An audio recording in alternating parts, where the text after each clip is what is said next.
Hello, my name is Sam, and today I was able to, but did not, vote twice in the UK general election. Now, there's a number of reasons why this is concerning, so I'll start by telling the story. I went and voted at the polling station for the polling card that I received the correct address today, but I received a polling card to my previous address, and I'm not quite sure how they screwed it up because I had to register to vote a few times before my current address was accepted on the register. I noticed this because the polling card for the police commissioner election didn't turn up on my address, so I wasn't able to vote on that. That is its own problem. Now, when it comes to having two registrations on the electoral roll, the thing that is perhaps the most alarming about this is that when I fill out the form to register to vote, I have to provide a unique identifier in the form of my national insurance number, which makes it very easy to ensure that there are no duplicate registrations. And yet, I was able to collect ballot paper and use it at two separate polling stations today. I didn't use the second one. Unfortunately, I don't have any evidence as to whether or not this is the case in terms of me voting twice or not, because you're not allowed to take photos in there and things like that. I hope you take my word for it.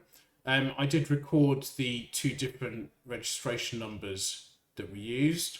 I'd hope that we'd be able to validate in a database and identify what had gone wrong here.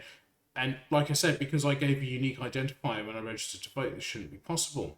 Now, before I sound like a conspiracy theorist that's trying to be a fearmonger, I want to make it clear that I don't think that our nation state is particularly unique in the extreme incompetence of the institutions and the people they employ, and this is just part of the course. So I highly doubt it that a nation state level actor or even a wealthy corporate actor could actually have manipulated our election by using the fact that it's easy to defraud the voter registration, so easy in fact that it can happen by accident when you entirely want to be registered to vote at only one address and to be above board and do things by the book.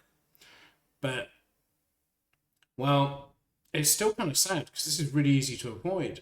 Now, the other scary thing here is that the way in which my identity was verified using the photo ID was completely useless. A fraudulent ID, either a fake passport and actually I think it's probably easy to get a real passport by being fraudulent. That's another story.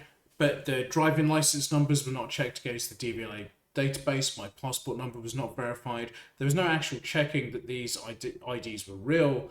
They just had to look real, and that's not good enough. That's not checking anything. Just like not even doing your job on the most basic level. And well, this is really important.